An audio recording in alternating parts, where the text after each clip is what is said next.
오후의 시작, 세상의 모든 정보. 안녕하세요. 아나운서 임지웅입니다. 미국 월트 디즈니가 인공지능 기업 오픈 AI와 손을 잡았습니다.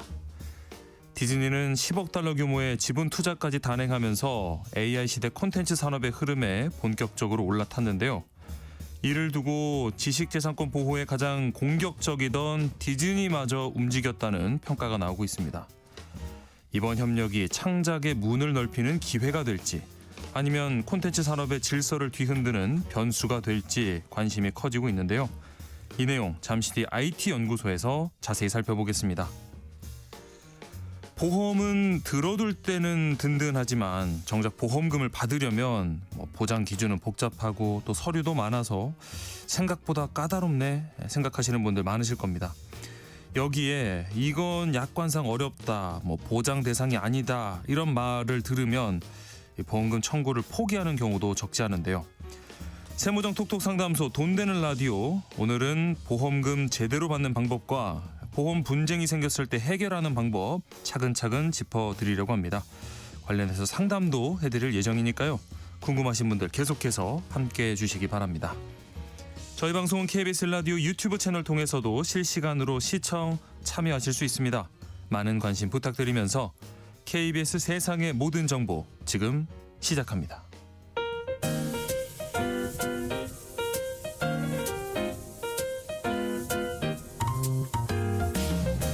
정신없이 바쁜 하루 놓치면 안 될 경제 사회 분야 뉴스를 한 번에 정리해 드리겠습니다. 하프타임 뉴스.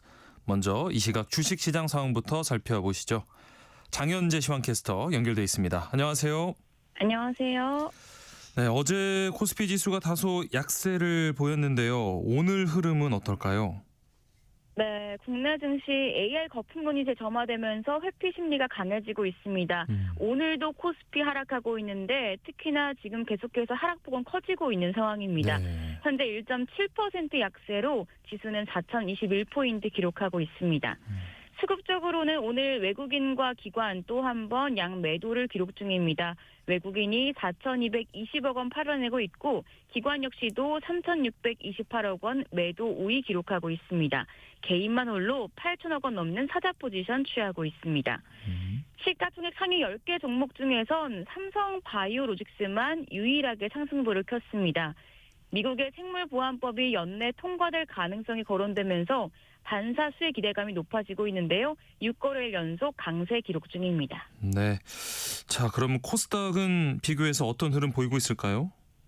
네, 코스닥은 지금 코스피보다 낙폭이 더 큽니다. 2% 급락하면서 919포인트 기록하고 있습니다. 예. 이쪽에서도 외국인과 기관 쌍끌이 매도 우위를 보여주고 있는데요.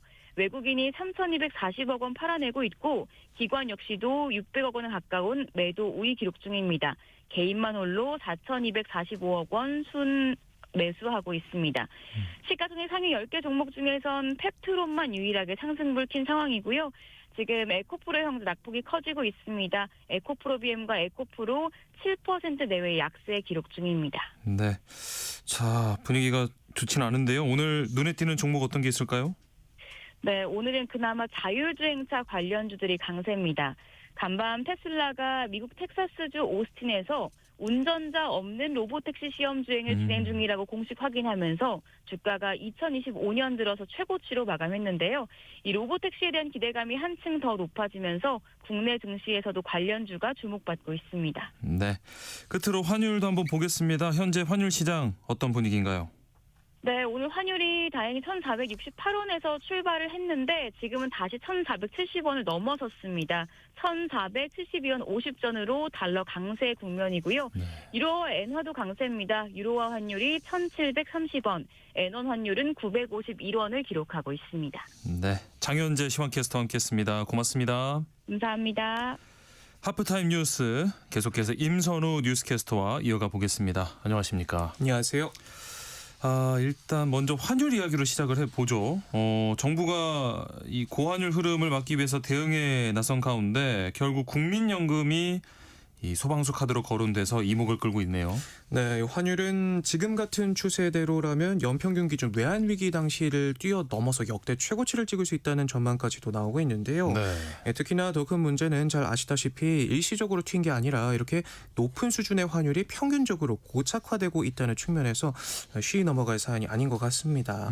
정부와 외환당국도 이런 상황을 심각하게 보고 있는데 국민연금 카드를 꺼내 들었습니다. 한국은행과 맺은 외환 스와프 계약을 1년 더 연장하기로 했는데요. 네. 이게 무슨 의미냐 하면 외환 스와프는 한국은행과 국민연금이 원과 달러를 직거래하는 방식이기 때문에 예.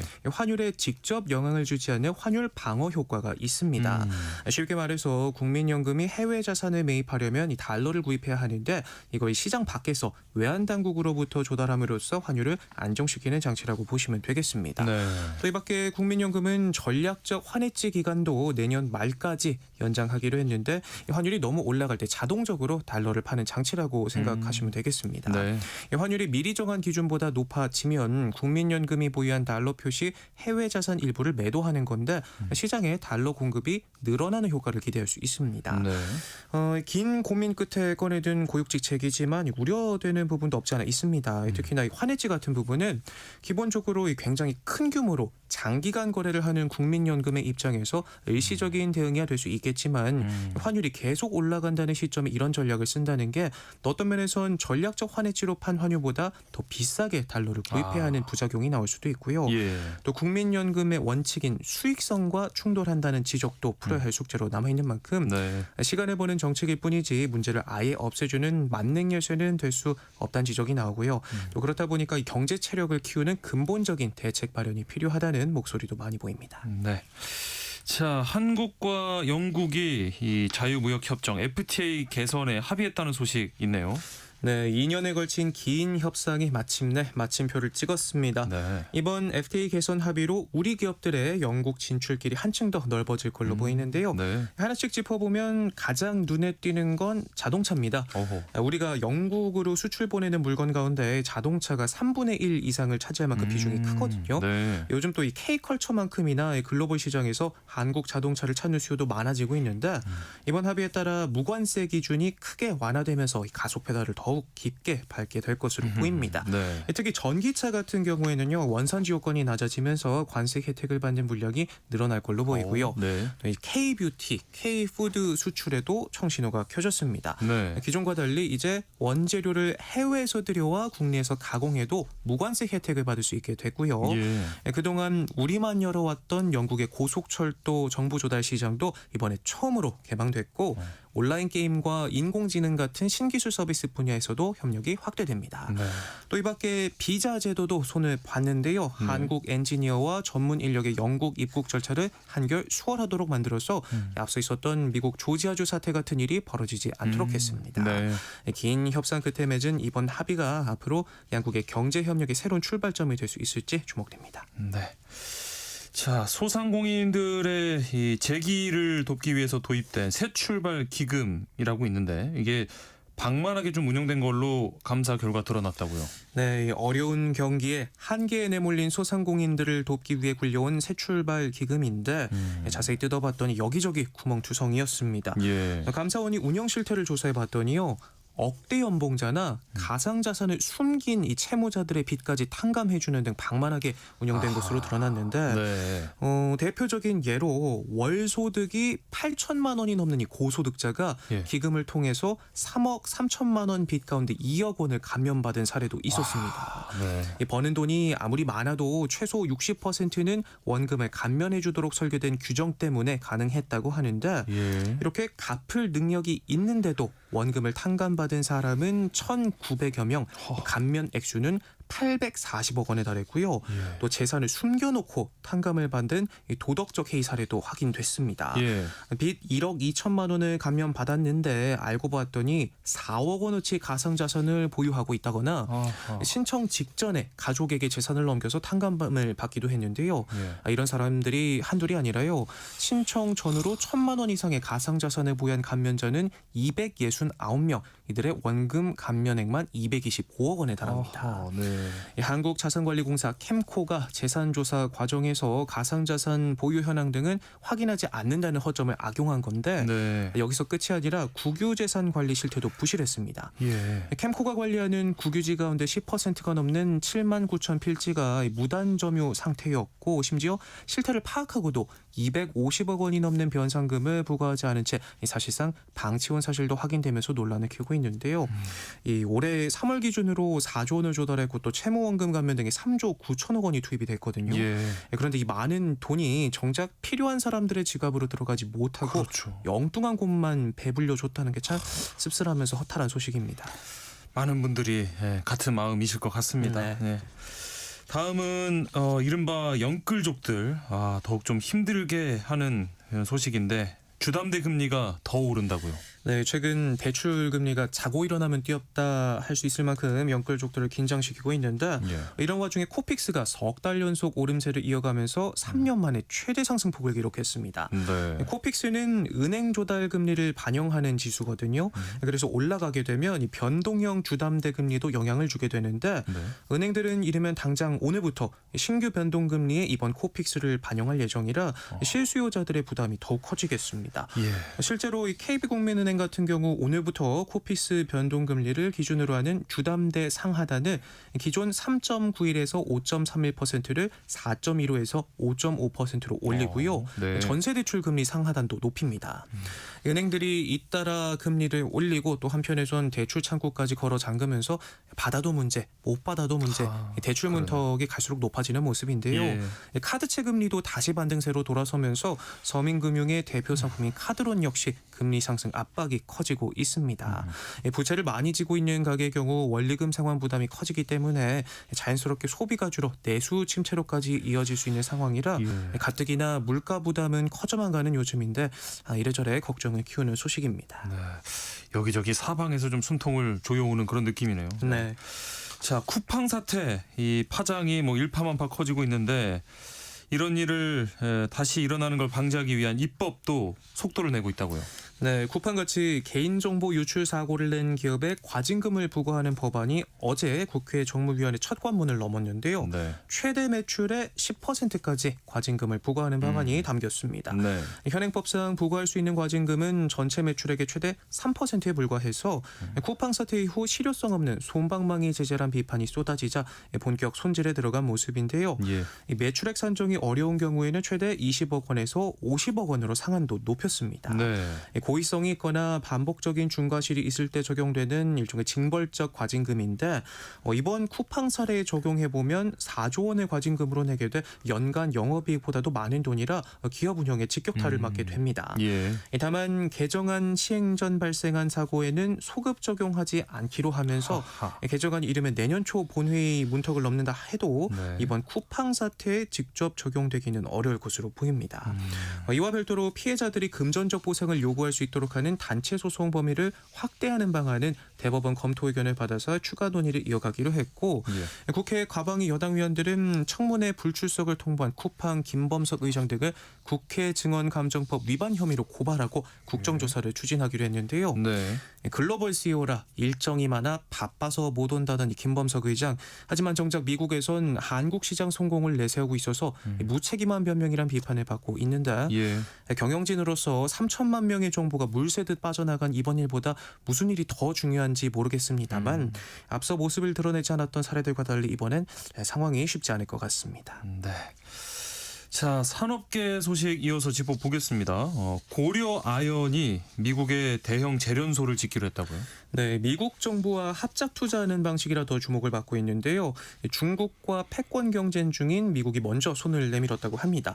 네. 아시다시피 중국은 히토리와 같은 전략 광물을 협상 카드로 움켜쥐고 도통 놓지 않고 있죠. 네. 이 미국이 현지 생산에 나서는 모습인데 고려 아연의 테네시 재련소는 4년 뒤인 2029년부터 연간 54톤 규모의 아연 등을 생산할 계획입니다. 네.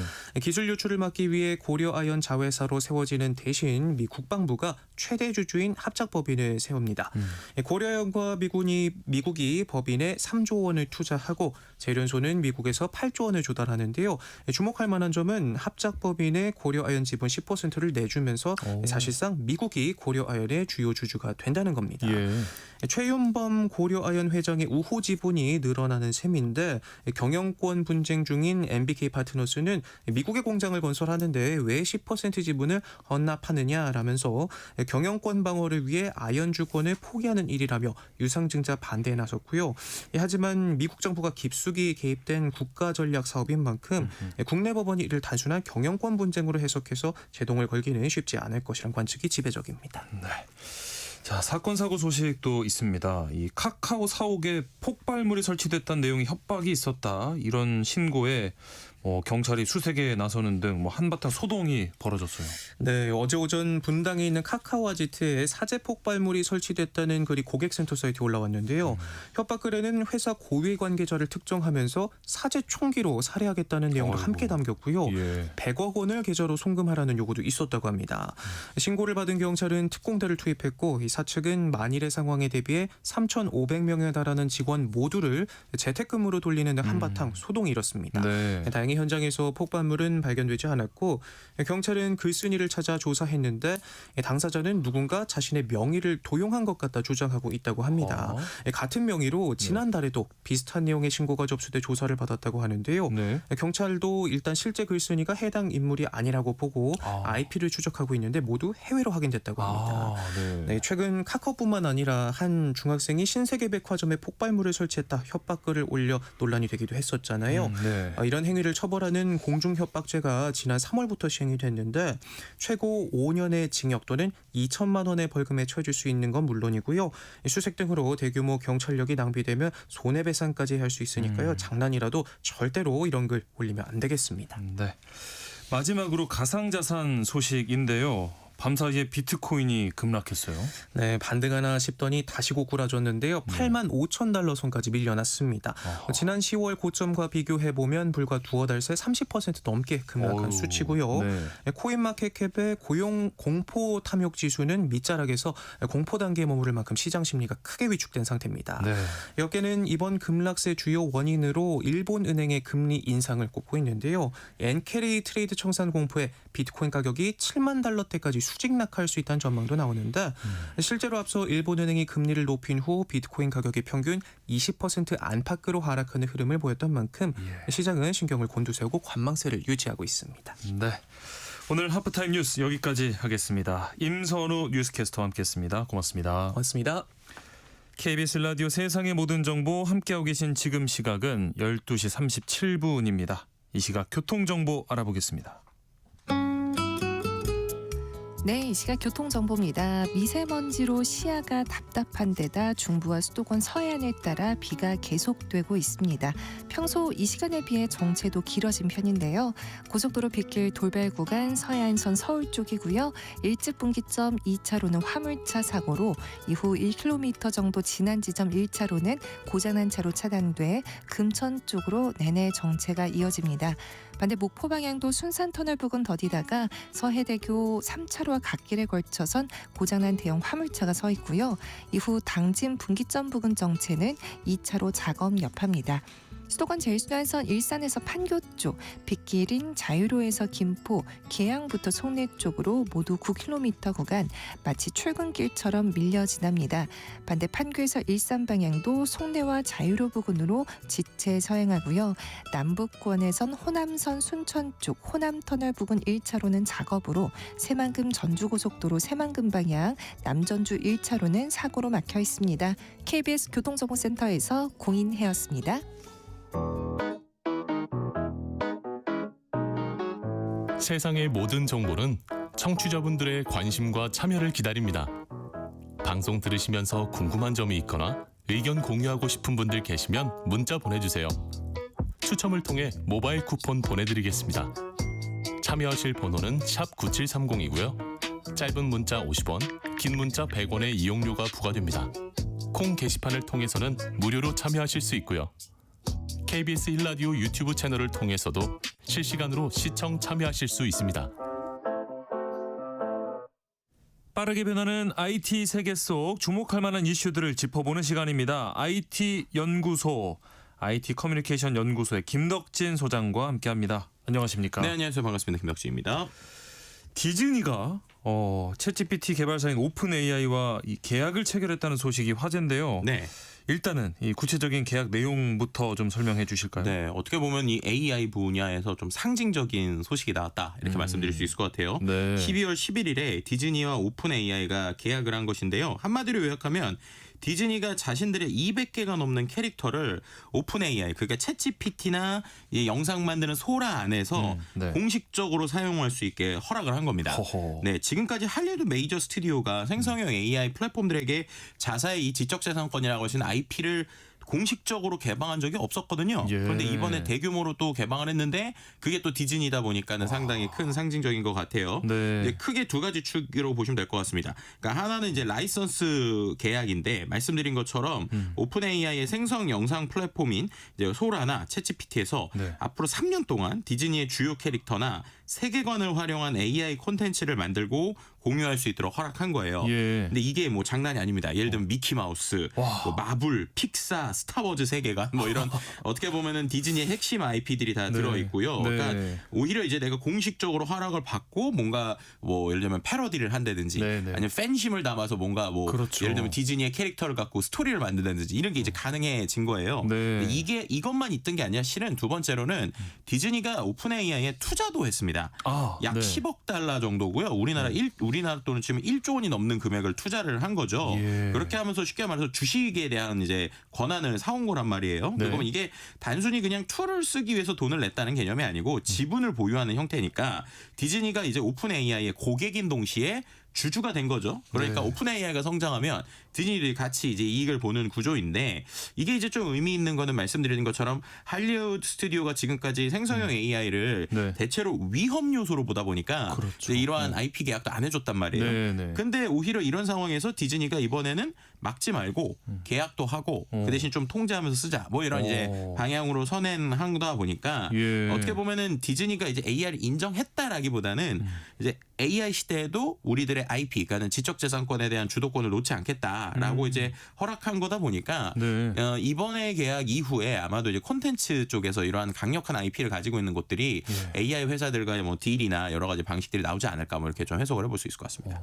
사실은 뭐 저작권 문제 있어서도 디즈니는 절대 건드리면 안 된다 이런 맞아요, 얘기가 있을 맞아요. 정도로 네. 좀 상징적인 곳이었는데 그러면 앞으로 이런 디즈니 캐릭터가 등장하는 뭐 AI 영상이나 이미지를 합법적으로 좀 만들 수 있게 되는 건가요? 네, 그러니까 이게 되게 중요한 이유 중에 하나가 말씀하신 합법적이라는 게 예. 올해 3월, 4월에 한때 이제 지브리 스타일이라는 게 그렇죠. 유행을 했었잖아요. 전 세계적인 유행이었죠. 그렇죠. 근데 그때도 저작권 논란이 있었죠. 네. 그래서 이른바 지금까지는 이게 규제의 일종의 회색지대, 그러니까 아직 규제가 애매한 지역이었다고 보시면 될 것 같아요. 네. 근데 그런 지역에서 일단은 이제 오픈 AI에 대해서 디즈니가 이제 어떻게 보면 AI 회사들 좀 이렇게 해라라는 식의 가이드라인을 좀 제공한 거라고 보시면 될 것 같아요. 네. 계약 조건을 보면 되게 디테일한데 일단 첫 해 1년 차에는 오픈 AI가 디즈니 캐릭터 사용에 대한 독점권을 가집니다. 그러니까 오. 2026년 한 해 동안은 네. 이제 AI 회사 중에서 디즈니 캐릭터를 공식적으로 쓸 수 있는 건 오픈 유일하게. AI밖에 없는 거예요. 오, 네. 그러면 이제 다른 데 못 쓴다는 거죠. 예. 그리고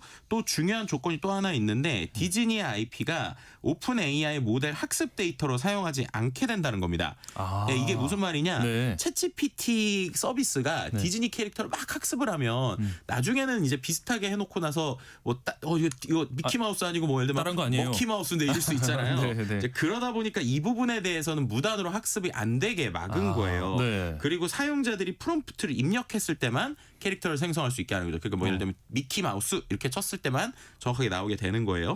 그리고 이제 안전장치도 좀 있는데 뭐 연령에 따른 이용 정책이나 콘텐츠 필터링 시스템이 있어서 예를 들면은 뭐 폭력적이거나 성적인 콘텐츠는 생성되지 않도록 이런 가이드라인들을 이제 설치를 해놨거든요. 예. 그러니까 이런 것만 보더라도 디즈니가 이제 어떻게 보면은 AI로 가지고 뭔가를 움직인다고 볼 수 있을 것 같고 또 제일 중요한 것 중에 하나가 디즈니가 이런 식으로 컨텐츠들을 만든 거를 네. 일종의 컨테스트 같은 걸 할 예정이에요. 오. 그래서 이제 이렇게 만든 뭐 예를 들면 디즈니의 IP를 활용해서 오픈 AI 솔루션에서 영상을 만든 것 중에 괜찮은 것들이 있다. 네. 그럼 자사의 OTT라고 할 수 있는 디즈니 플러스 예. 요게 또 올릴 계획이다. 이렇게도 밝힌 상황입니다. 그러면 실제로 뭐 일반 사용자들이요. 저도 뭐 이렇게 미키마우스나 뭐 아이언맨이 나오는 이런 영상을 직접 만들 수가 있는 건가요? 그렇죠. 이제 2026년 초부터 이게 이제 되게 되는데 네. 우리가 뭐 텍스트만 입력하면 디즈니 캐릭터가 등장하는 짧은 영상이나 이미지 같은 걸 만드니까 뭐 예를 들어서 아이언맨이 뉴욕 하늘을 날며 손을 흔드는 영상 뭐 이런 거라든지 네. 아니면 뭐 미키 마우스랑 엘사 그죠? 겨울왕국에 뭐 네. 같이 있는 캐릭터 뭐 이런 걸 만들어서 와. 생일 축하 카드도 만들어줄 수 있고 뭐 이렇게 볼 수 있을 것 같아요. 네. 다양한 형태를 쓸 수 있을 것 같고 일단 소라에서는 동영상이 한 30초 정도 나오기 때문에 소셜 미디어용 쇼폼 뭐 이런 것도 만들 수 있을 것 같아요. 예. 그러니까 상상력과 창의력을 발생하는 건데 이게 아마도 이제 무료 사용자한테는 열릴 것 같지는 않고요. 네. 오픈 AI 이제 유료 사용자들이 쓸 수 있는 형태 뭐 이렇게 그렇겠죠. 보실 수 있을 것 같습니다. 네. 그렇다고 해도 아무래도 막 뭐 모든 게 다 허용되지는 않을 것 같은데. 그렇죠. 그럼 계약에서 좀 이렇게 제한되거나 제외되는 부분이 있을까요? 네. 이제 가장 중요한 건데 이제 혹시나 또 모르실 수 있으니까 얘기 드리면 그럼 내가 이걸로 만들어서 뭐 물건 만들 수 있냐 이런 건 아닌 거예요. 그러니까 그렇죠. 상업적 활용을 그렇죠, 일단은 그렇죠. 제한이 된다라는 거고 네. 두 번째로는 이번에 디즈니가 원래 되게 많은 캐릭터뿐만 아니라 배우들이나 영화도 되게 많잖아요. 예. 근데 그런 것들은 포함이 안 됩니다. 무슨 말이냐? 실제 배우의 얼굴과 네. 목소리는 포함이 안 돼요. 그러니까 아하. 예를 들어서 토이스토리에 네. 우디 캐릭터가 등장하는 영상은 만들 수 있는데 네. 우디의 목소리를 연기한 게 톰 행크스거든요. 그렇죠, 톰 행크스의 목소리를 그대로 쓸 수는 없어요. 그러니까 실제 배우. 네, 그렇죠. 네. 이제 이런 것들은 좀 다르게 되고 또 예. 예를 들면은 뭐 우리가 알고 있는 아이언맨 같은 경우는 아이언맨 캐릭터 나오는데 네. 그 캐릭터 안에 있는 로버트 다운 주니어가 만약에 옷을 입고 있다, 뭐 이런 예. 것들은 이제 안 나오게 되는. 아. 그래서 이 부분에 있어서 배우들의 초상권과 음성권은 보호하고 예. 본인들의 IP 캐릭터로만 이제 할 수 있게 이렇게 아하. 좀 범위를 잡았다라고 볼 수 있을 것 같고요. 네. 뭐 말씀드렸던 연령 제한이나 이런 것들도 생길 게 결국에는 음. 디즈니라고 하는 어떤 IP를 지키면서도 AI로 할 수 있는 정도의 좀 디테일한 계약들이 지금 이제 이루어지는 시대가 됐다. 뭐 이렇게 좀 말씀드릴 수 있을 것 같습니다.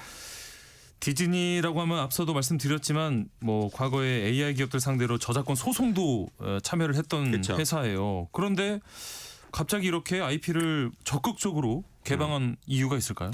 그러니까 이게 결국 시장의 변화를 무시할 수 없다라는 게 있어요. 예를 들면은 바바 이거 이제 디즈니 CEO가 네. 최근에 이제 CNBC 인터뷰에서 이렇게 얘기를 했었는데 이제 우리는 기존 사업 모델의 파괴를 포함해서 어떤 변화가 결국 일어날 것이라면 그 흐름에 올라타야 된다고 늘 생각했다. 이렇게 한 겁니다. 네. 그러니까 어떻게 보면 AI가 이미 막을 수 없는 흐름으로 온 것이고 디즈니가 법적 조치를 취하더라도 AI 기술 발전을 막을 수 없기 때문에 네. 차라리 그런 상황이라면 주도권을 쥐고 좀 게임의 룰을 좀 만들겠다라는 것이라고 보시면 될 것 같아요. 네. 예를 들면은 지금 뭐 이후에 오픈 AI와 디즈니에 대한 여러 가지 디테일한 기술적인 것들을 어쨌든 이번에 디즈니가 오픈 AI에 투자도 했잖아요. 네네. 그렇게 되면은 이제 과정들을 보게 될 겁니다. 예를 들면 AI가 어떤 식으로 학습한다든지 네. 우리 디즈니 캐릭터들이 어떤 식으로 연동된다든지 그럼 기술적 이해가 더 높아질 거잖아요. 예, 예. 그럼 자연스럽게 다른 회사들한테 우리가 어떻게 대응할 것인가? 예를 들면 아. 구글과 같은 회사나 뭐 아니면은 뭐 그록 같은 이제 뭐 네. XAI라고 하는 일론 머스크가 만든 AI 회사들한테 우리가 어떻게 대응할 것인가 이런 걸 볼 수 있잖아요. 네. 그러니까 어떻게 보면 게임의 룰을 아예 이런 AI 시대의 저작권의 룰을 설계할 때부터 들어가겠다라고 하는 이제 관점으로 볼 수 있을 것 같고요. 네. 두 번째는 또 이렇게 되면은 수익이 당연히 창출되겠죠. 예. 예를 들면 디즈니가 저작권을 철저히 지켜온 이유가 이런 IP가 돈이 되기 때문인데 네. 이번에 3년간 이제 아까 말씀드린 대로 투자한 거 빼고 그리고 라이선스 수익을 얻는 게 있거든요. 예. 그러니까 오픈 AI랑 계약을 했으니까 오픈 AI가 어쨌든 디즈니한테 3년 동안 이 캐릭터 사용 돈을 내야 되잖아요. 네네네. 그 돈의 규모가 밝혀지진 않았는데 이게 상당히 클 것으로 좀 예상이 됩니다. 예. 그러니까 어떻게 보면은 이런 부분에 있어서 서로 윈윈할 수 있는 구조를 하나 가져갔고요. 세 번째로는 이제 팬들이 이제 이렇게 되면은 이 컨텐츠를 가지고 여러 가지 즐길 것들이 많아진다는 거죠. 그렇죠. 네. 그럼 뭐 여러 가지 2차 창작도 하고 네. 뭐 컨텐츠도 만들고 이렇게 되면 자연스럽게 IP가 늘어나게 되는 것이고요. 이게 왜 또 중요하냐면 다른 프로덕션들, 그러니까 다른 어떤 할리우드에 있는 회사들은 지금 AI를 다 비용 절감 차원으로만 쓰거든요. 네. 그러니까 우리가 영화를 만들 때 AI가 들어가면 조금 이렇게 비용이 준다. 뭐 이런 CG나. 쪽인데 네. 본인들의 캐릭터를 갖고 사용자들이 적극적으로 쓰는 쪽으로는 지금 안 하고 있단 말이에요. 네. 근데 그런 관점에서 또 접근하는 것 자체가 아까 말씀드린 대로 AI 시대에 우리가 새로운 룰을 처음부터 세팅하겠다. 이런 이제 그림이다. 이렇게 말씀드릴 수 있을 것 같습니다. 네. 이번에 디즈니가 오픈 AI에 투자도 굉장히 크게 했습니다. 10억 달러 규모라고 하셨는데 네. 이게 이 시장에서 좀 어느 정도 규모일까요?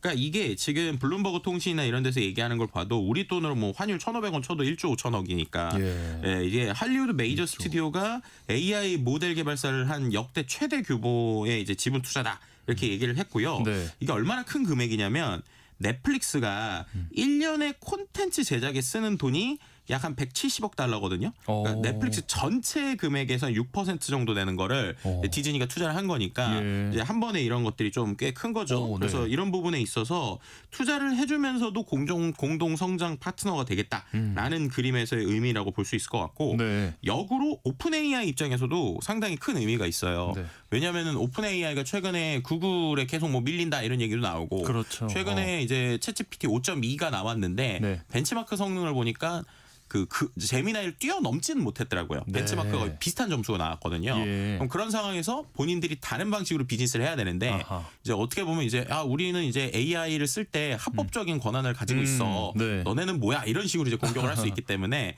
이런 부분에서 또 오픈 AI 입장에서도 중요한 계약이다 이렇게 말씀드릴 수 있을 것 같습니다. 네.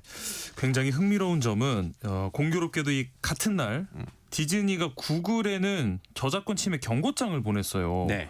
오픈 AI하고는 협력하면서 이렇게 구글에는 경고를 보낸 이유가 뭘까요? 네, 이게 어떻게 보면 공교롭다기보다는 저는 철저히 계획된 거라고 보는데, 일부러. 네. 말씀드린 것처럼 오픈 AI에 독점권 주면서 네. 구글한테는 너네 이제 우리 거 제대로 쓰면 소송이다라는 식의 이제 경고장이라는 거죠. 선을 확실하게 그는 그렇죠. 거군요. 그러니까 이제 우리한테 허락받지 않으면 안 되는 거고 아하. 그 상황에서 우리가 1년 동안 오픈 AI 독점했으니 예. 구글 너네도 이제 다음에. 그런 거 하지 마. 아니면은 이제 없애. 아니면 다음에 우리랑 해라는 그림이니까 네. 어떻게 보면은 말씀하셨던 것처럼 디즈니가 상징적인 메시지를 보냈고 여기에서 이제 구글의 어떤 움직임에 따라서 네. 나머지 IP를 가진 회사들도 예, 이제 이런 예. 식으로 적극적으로 나설 수 있게 되는 거죠. 그러네요. 그럼 이게 어떻게 보면 산업이 안정기로 갈 수 있다라는 게 유튜브도 초창기에는 저작권에 대해서 막 그 혼잡했었다가 네. 요즘에는 예를 들어서 제가 어떤 가수의 음악이 담긴 영상을 올리면 알아서 AI가 그 음악이 갖고 있던 저작권자에게 네. 이제 수익을 나눠주거든요. 네. 그런 형태의 그림들이 이제 AI 시장에도 한 단계씩 오고 있다 이렇게 말씀을 드릴 수 있을 것 같습니다. 지금 그래서인지 음악 산업에서도 좀 비슷한 흐름이 나타나고 있는 것 같은데 네. 워너뮤직이 이 AI 음악 기업과 소송전을 벌이다가 파트너십을 또 체결을 했어요. 이거 네. 어떤 내용인가요? 그러니까 지금 AI로 만드는 음악 중에 정말 뛰어난 툴이 수노라는 툴하고 유디오라는 툴이 있거든요. 예. 근데 수노가 텍스트만 입력하면 곡을 만들어주는 건데 해보시면 네. 진짜 성능이 잘 나와요. 네. 이미 1억 명 이상이 사용하고 있고 100만 명 정도가 유료 구독하고 있거든요. 네. 근데 여기가 2024년 6월에 워너뮤직, 소니뮤직, 유니버셜 뮤직 세계 3대 음반사랑 저작권 침해 소송이 걸렸어요. 아하, 네. 왜냐하면은 이게 결국에는 음악을 그럴듯하게 만드는데 결국 그 전에 있던 음악들을 불법으로 사용해서 학습한 거다 이렇게 얘기를 했고 예. 음악 업계가 대규모 도둑질이다 이런 얘기를 했어요. 네. 그러면서 손해배상 규모를 약 한 1,400억 이상의 손해배상을 이제 먼저 걸었거든요. 예. 근데 이게 한 600곡 정도의 곡에 대해서 얘기한 건데 그럼 이제 실제로 지금 더 곡이 많으니까 이거 네네. 장난 아니게 실제로 와. 몇 조 원 이상의 손해배상이 걸릴 수도 있는 거예요. 네. 그래서 이거 가지고 계속 얘기를 하고 있다가 갑자기 지난달이죠. 11월 25일에 네. 워너뮤직하고 수노가 소송을 종결하고 아예 파트너십을 해버립니다.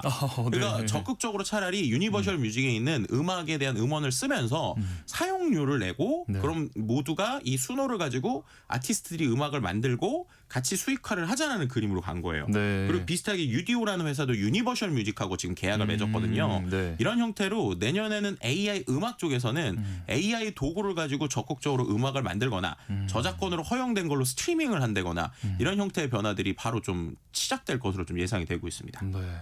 이번 이 디즈니와 오픈 AI 계약 비롯해서 콘텐츠 업체와 이런 인공지능 이 기업의 어떤 콜라보레이션 이게 AI 시장이나 콘텐츠 산업에 어떤 영향을 미칠 수 있을까요? 일단은 내년에는 확실히 모델 경쟁에서 성능도 중요하지만 네. 합법적인 데이터의 중요성이 계속 커질 것 같다.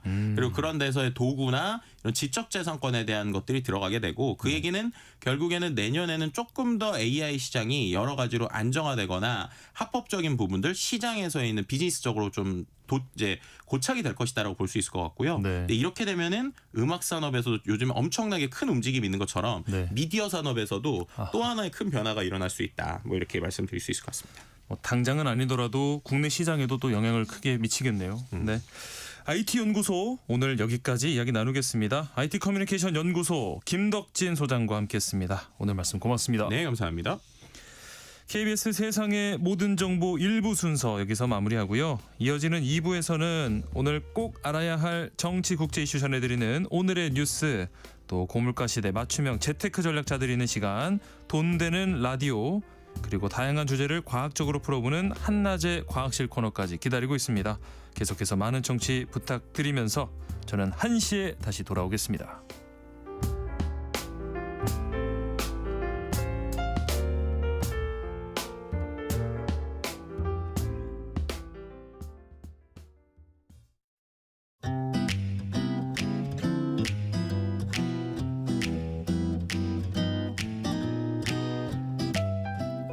안녕하세요.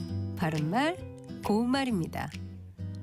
노래나 춤 같은 것을 잘하는 분들이 상당히 많은데 이렇게 어떤 것에 대단한 재주나 솜씨가 있다고 할 때 왕년엔 나도 노래라면 한가닥 했지 와 같이 한가닥 하다라는 표현을 자주 사용합니다. 그런데 이때는 한가닥 하다가 아니라 한가락 하다가 맞는 표현이고요. 한가락은 어떤 방면에서 썩 훌륭한 재주나 솜씨를 뜻하는 명사입니다. 어떤 분야나 방면에서 잘하는 사람을 뜻하는 표현이 몇 가지 더 있는데요. 먼저 1인자는 특정 방면에서 가장 뛰어난 사람 또는 어떤 조직에서 첫 번째 위치에 있는 사람입니다. 1인자의 원말은 제1인자인데요. 특정한 사회나 방면에서 가장 뛰어나 겨룰 상대가 없는 사람을 말하지요. 그 분야의 1인자가 되었다. 경쟁자를 물리치고 제1인자가 되었다. 같이 쓸 수 있습니다. 또 어떤 분야에서 가장 권위가 있는 사람을 비유적으로 이르는 말은 클 태자에 말 두자를 쓰는 태두입니다. 선생님께서는 국어학계의 태두로 알려져 있다처럼 말할 수 있습니다.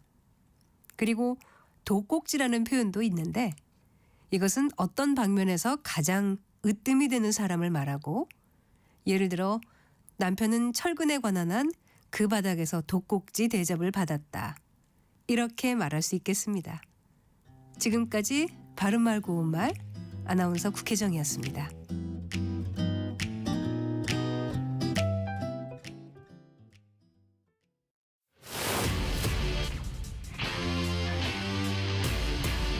토론에 정답은 없습니다.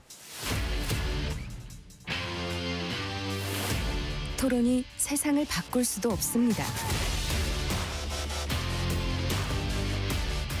하지만 질문은 새로운 세상을 만들 수 있습니다. 질문으로 올바른 세상을 만드는 첫걸음. 평일 저녁 7시 20분 KBS 열린 토론.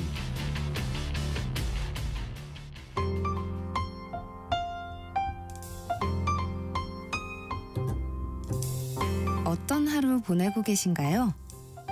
눈코 뜰 새 없이 바쁘게 지나가는 한 주. 따뜻한 시선으로 하루를 마무리합니다. 당신을 위한 지식 쉼터. 오늘 밤 일라디오. 월요일부터 금요일. 매일 밤 10시 5분에 시작합니다.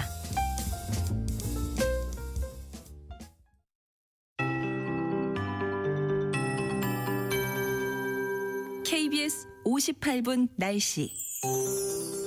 오늘 흐린 가운데 곳곳에 비나 눈이 오겠지만 기온은 어제보다 올라서 크게 춥지 않겠습니다.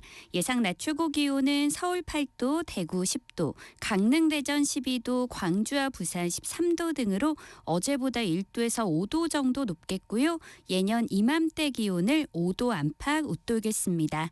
지금 비는 수도권과 강원도를 중심으로 내리고 있습니다. 밤까지 수도권과 강원 내륙 산지, 충청 북부에는 곳에 따라 1에서 5mm 정도의 적은 양의 비가 내렸다 그치기를 반복하겠고요. 기온이 낮은 강원 산지에는 1에서 3cm, 강원 내륙과 경기 북동부에는 1cm 미만의 눈이 오는 곳도 있겠습니다. 한편 지금은 공기가 깨끗하지만 앞으로 국내에서 발생하는 먼지가 쌓이면서 차츰 서울과 경기 남부의 공기가 탁해지겠고요. 저녁부터는 국외 미세먼지까지 유입되면서 줄면서 내일은 중서부 지역을 중심으로 초미세먼지 농도가 나쁨 단계까지 오를 전망입니다. 내일은 차차 구름량이 줄면서 맑은 하늘이 드러나겠지만 동해안과 제주도는 동풍의 영향으로 내일 비나 눈이 오겠고요. 토요일에는 서쪽 지역을 중심으로 비 소식이 있습니다. 현재 서울의 기온은 3.7도입니다. 송소진입니다.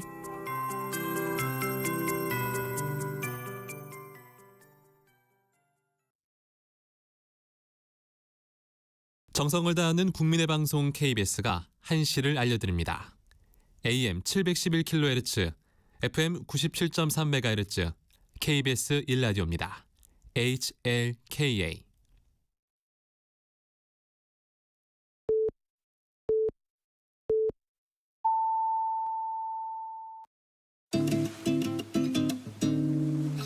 나른한 오후를 책임질 영양 만점 지식 비타민. 세상의 모든 정보.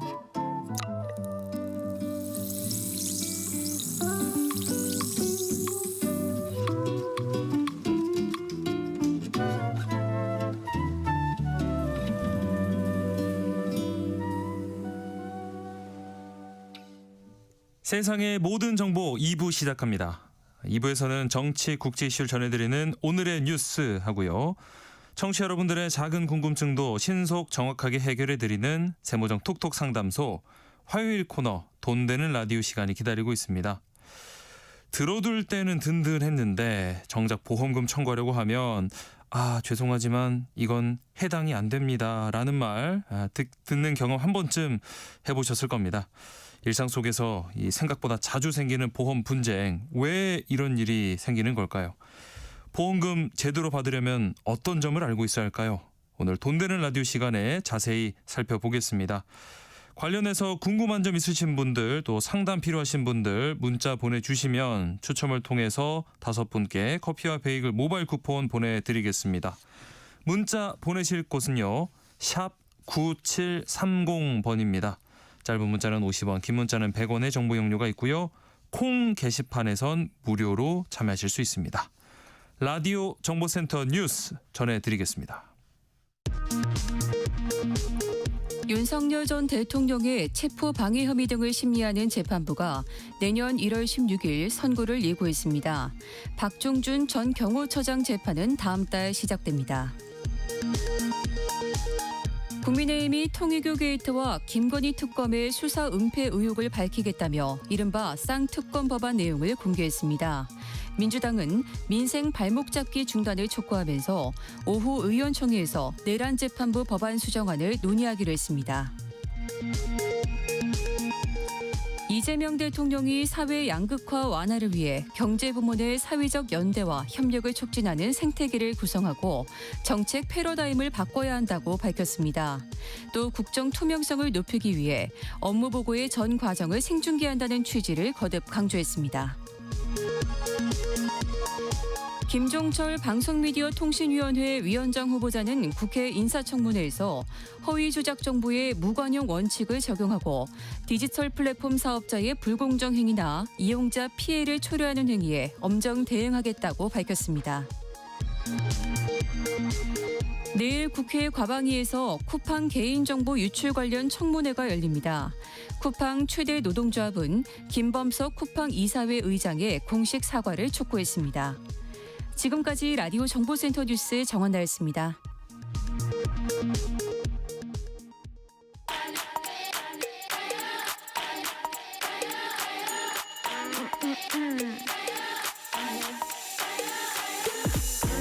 혹시 뉴스 빠뜨리셨나요? 한낮에 전해진 소식들 꼼꼼히 정리해드리겠습니다. 오늘의 뉴스 조현정 시사평론가와 함께합니다. 안녕하십니까? 네, 안녕하세요. 자, 국회 본관 앞에서 국민의힘이 이 천막농성을 재개하고요. 투쟁을 이어가고 있습니다. 장기화로 가는 건가요? 이게 잠깐 멈췄다가 다시 꺼내드는 거여가지고 다음 주 필리버스터까지도 이어갈 수도 있을 것 같은데요. 어제 오전 8시부터 천막농성 다시 돌입했습니다. 이 4인 1조로 구성을 해서 2시간씩 교대를 하는 방식이고요.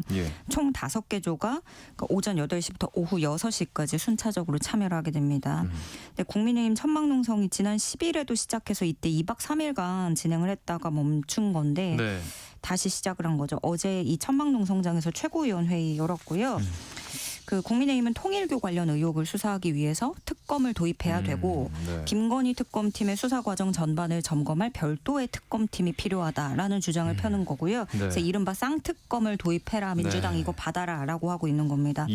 또 공개석상에서도 개혁신당과의 연대를 이제 얘기하기 시작했죠.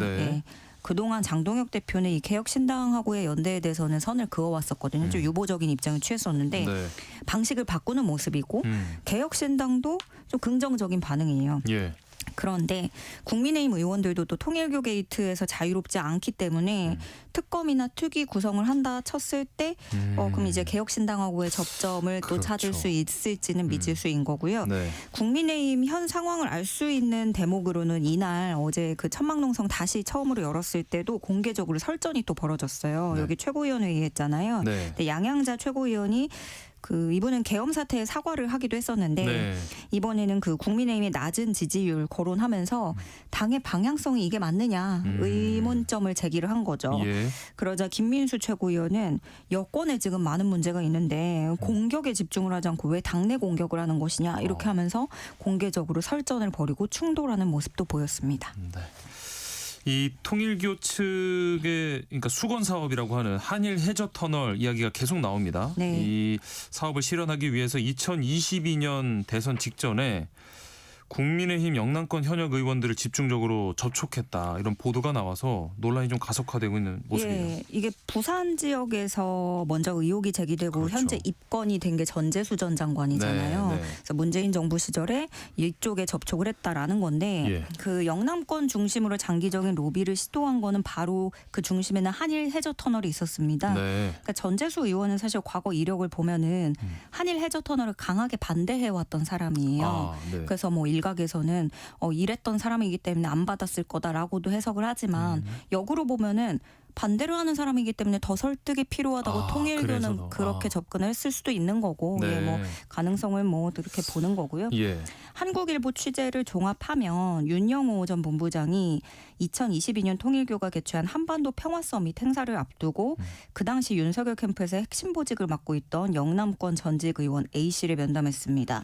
또 대선 사흘 앞둔 3월 6일에는 영남권 그 통일교 간부들이 부산을 방문해서 국민의힘 현역 의원인 B 의원을 면담을 했고 그렇게 만나고 나서 교단에 보고한 내용에 따르면 윤석열 후보가 당선될 시 본 사업을 적극 추진할 것을 강력히 요청했다. B 의원은 매우 공감하며 적극 협조 의사를 밝혔다라고 보고해놨습니다. 이런 식으로 시점은 조금씩 다르지만 시간차를 두고 만난 영남권 국민의힘 의원들이 여러 명인 거죠. 그래서 통일교는 이 내용들 포함해서 국민의힘 현역 의원들을 다수 접촉한 뒤에 그 결과를 내부 보고로 남겼다는 겁니다. 근데 이게 그동안에는 이렇게 가시화되기 전에 우리나라에서는 이 한일 해저 터널이 굳이 왜 필요한 것이냐 또 왜 그걸 구상하는 건지에 대한 의문점도 많았어요. 그런데 지금 시점에서 딱 보니까 여기에 통일교의 수건 사업이 정치권으로 넘어온 거라고 한다면 이게 조금 더 이해가 훨씬 빨라지는 부분인 거죠. 아시다시피 통일교는 일본하고의 관계성이 매우 깊은 곳이잖아요. 한일 결혼을 또 주선을 한다든가 이런 식이고 통일교 창시자인 문선명 총재가 이 한일 해저 터널을 고안한 거라고 하더라고요. 그래서 그때부터 통일교의 오래된 수건 사업으로 남아 있었다고 합니다. 지금 사건을 수사 중인 경찰청 국수본 특별전담 수사팀은 입건된 정치인들과 통일교 관계자들의 조사 일정을 조율하고 있습니다. 그리고 더불어민주당은요. 그동안 말 많던 이 당헌 당규 개정안이 당 중앙위원회 문턱을 넘었습니다.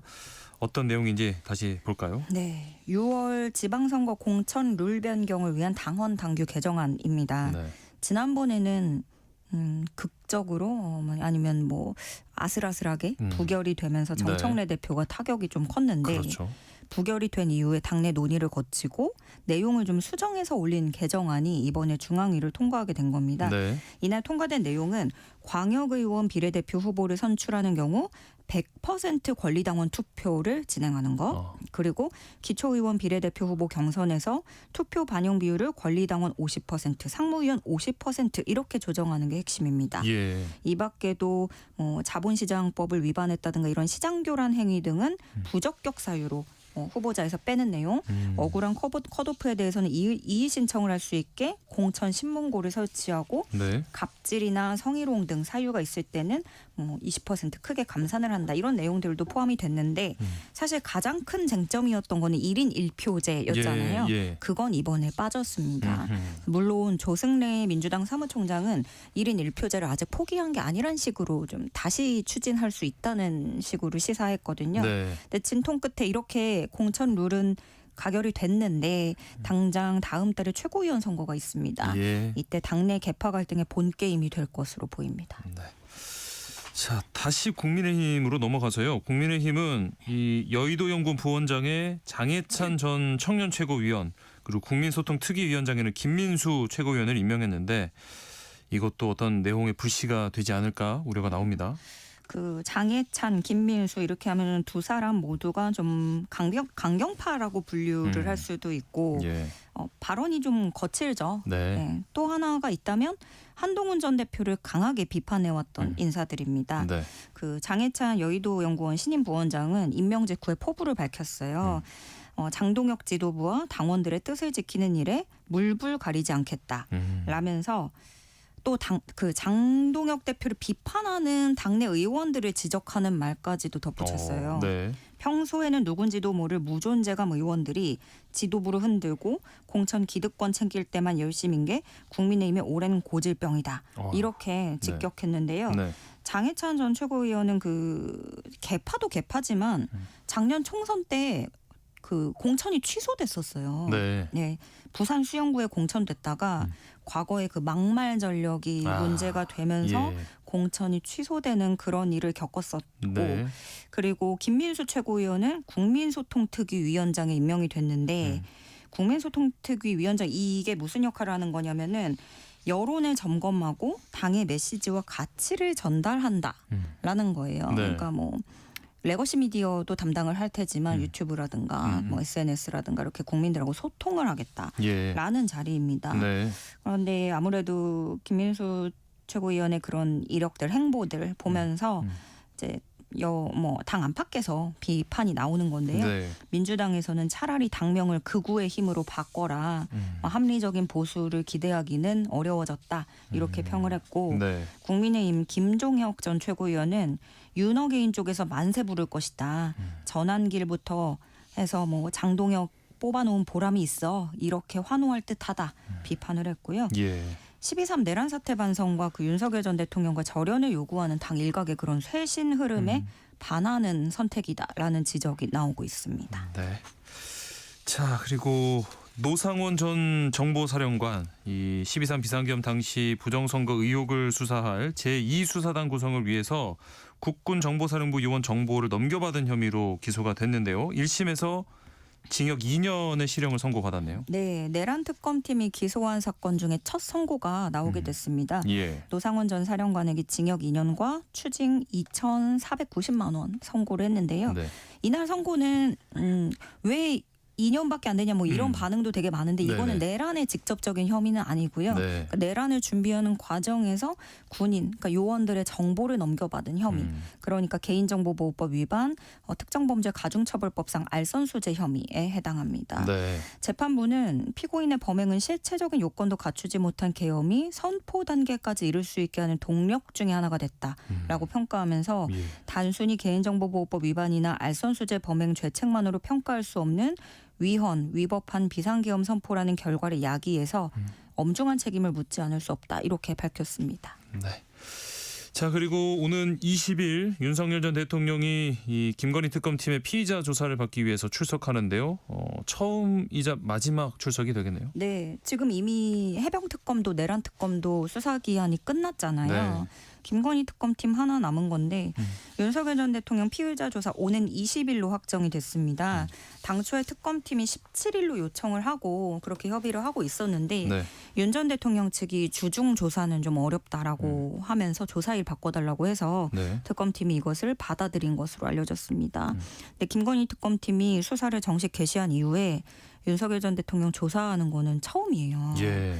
그러니까 특검팀이 지난 7월 말부터 그때 계속 여러 차례 소환을 했지만 계속해서 불응해 왔고 그렇죠. 그래서 기억하시다시피 체포영장 받아서 강제 구인도 시도를 했지만 예. 그 당시에 뭐 수위를 벗었다라든가 하면서 완강히 거부를 했었죠. 네. 그래서 조사가 끝내 무산됐었는데 그래서 이제서야 처음이자 마지막 조사가 될 것 같고요. 그러니까 수사 기간도 28일에 이 김건희 특검이 끝나기 때문에 네. 20일에 조사면은 사실 마지막이라고 볼 수밖에 그렇죠. 없어요. 네. 그런 만큼 특검팀도 가급적 이날 하루에 모든 신문을 끝낼 방침인 것으로 전해졌습니다. 예. 이 윤 전 대통령이 김건희 특검팀으로 조사를 가는 이유는 그 김건희 여사가 명태균 씨로부터 여론조사 결과를 받은 거, 네. 또 김상민 전 부장검사로부터 그림받은 혐의 이런 것들 공범으로 윤 전 대통령이 지목이 됐기 때문이고 네. 이 외에도 또 뭐 서희건설 회장과 이배용 전 국가교육위원장에게 뭐 금품을 받을 때 이때 무언가를 원해서 줬을 네, 거 아니에요. 네. 그럼 그런 이권 청탁과 관련해서 윤 전 대통령이 공모를 했는지 이게 조사 대상이 되겠습니다. 네. 특검팀은 또 개혁신당 이준석 대표를 오는 21일 오전 10시에 피의자 신분으로 소환한다고 밝혔는데요. 이준석 대표는 원래 출석 요구에 불응했다가 최근에 특검팀하고 뭐 조사 일정 협의했다라고 전해지고 있습니다. 네. 그런가 하면 또 한 가지는 이종호 전 블랙펄 인베스트 대표, 네. 그러니까 김건희 여사의 계좌 관리인으로 알려진 사람이죠. 네. 본인의 재판에서 김 여사에게 수표로 3억 원을 준 적이 있다라고 밝혔습니다. 네. 그러면서 이 부분에 대해서 특검팀에서 상세히 설명하고 적극적으로 협조했다 설명을 했고요. 네. 본인이 그러니까 순직해병 특검에도 가고 뭐 김건희 특검에도 가고 이렇게 왔다 갔다 하면서 수사받은 상황에 대해서 얘기를 하면서 어떤 나에게 그 임성근 전 사단장 관련해서 구명 로비를 했다고 진술하면 다른 거는 조사하지 않겠다라고 했다라고 주장을 이종호 대표는 하고 있는 것이고 네. 그리고 또 뭐 순직 해병 특검팀에 얘기를 했더니 이거는 별건이라서 뭐 해병 특검 사안이 아니라고 해서 특히 나는 김건희 특검팀에 가서 나는 솔직하게 다 얘기했다. 그리고 김건희 여사에게 3억 원을 줬다. 뭐 이런 얘기를 한 거예요. 네.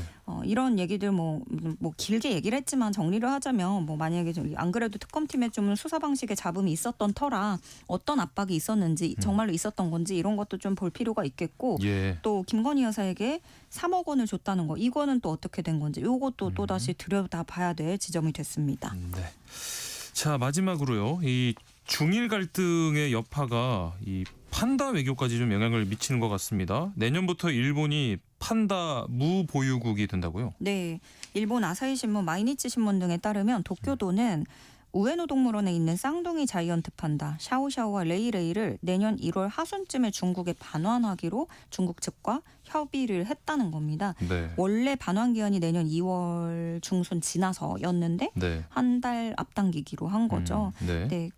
지금 이 상황에 이렇게 한 달 앞당겨서 반환을 하면 다시 판다를 또 주진 않을 거예요. 네, 네. 그래서 일본에서 판다가 사라지는 거는 1972년 이후 54년 만의 일이라고 합니다. 예.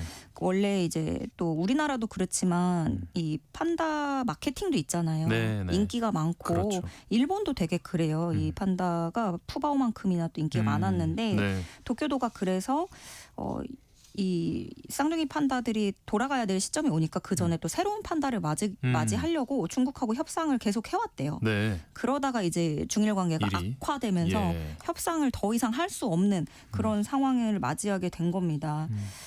그런가 하면은 중국 외교부는 어제도 이와사키 시게루 전 통합 막료장 이게 뭐냐면은 한국어로 치면은 합창의장격이거든요. 예. 근데 이 이와사키 시게루 전 통합 막료장 이 사람에 대해서 중국 내 자산 동결, 입국 불허 등 제재안을 발표했습니다. 예. 그러니까 대만 독립을 주장하는 분리주의 세력과 공공연히 결탁했다. 뭐 이렇게 얘기를 했는데 네. 이런 식으로 이번 중일 갈등 이후에 일본 개별 정치인에 대한 첫 제재가 나온 거고요. 네. 이렇게 되면은 이 사람은 홍콩과 마카오 포함해서 중국 입국 비자를 발급받을 수 없고요. 중국 내에서의 거래나 협력 참여도 전면적으로 금지됩니다. 네, 중일 갈등이 길어지고 또 여러 방면으로 퍼지고 있는 모습이네요. 오늘의 뉴스 여기까지 하겠습니다. 조현정 시사평론가와 함께했습니다. 고맙습니다. 네, 고맙습니다.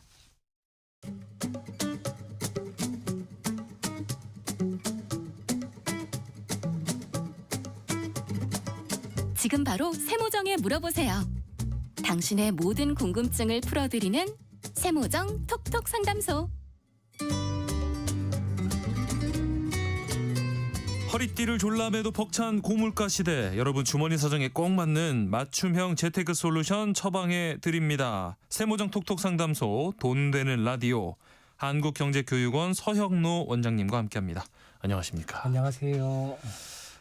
흔히들 이 보험금 타기가 너무 어렵다라고들 하거든요. 저도 뭐 겪어봤고, 오늘은 이 보험금을 제대로 받는 법에 대해서 알려주신다고요. 네, 지난주에 천국에 가신 어머님 살아생전에 들어간 병원비를 얼마 전에 청구한 적이 있었는데요. 네. 그리고 뭐 어제도 분쟁을 해서 또 청구를 했었는데, 예. 청구 과정에서 지급 등에 대한 이야기로 보상팀과의 뭐 잠깐의 언쟁이 있었고요. 네. 다행히 어제 잘 해결이 되었지만 일반 소비자가 만약에 그 상황이었다면 손해 볼 수 있다는 생각에 오늘은 이 이야기를 하려고 합니다. 예. 늦게나마 삼각공인의 명복을 빌고요. 맞습니다. 예, 오늘 짠테크 SOS 돈 되는 라디오에서는 이 보험금 분쟁과 보험금 제대로 받는 방법에 대해서 이야기를 나눠보도록 하겠습니다.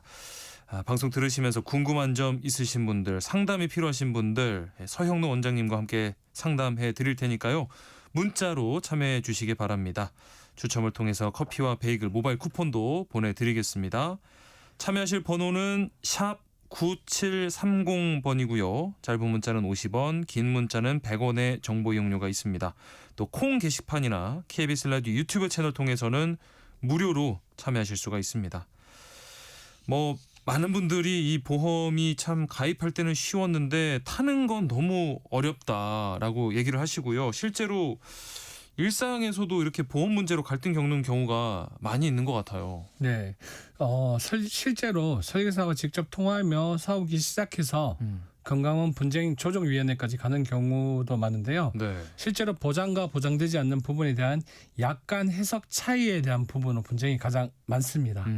암에 대한 인정 부분과 수술로 인정되는 부분, 네. 그리고 기존 질병에 따른 발병 등에 대한 부분으로 대립과 분쟁도 많고요.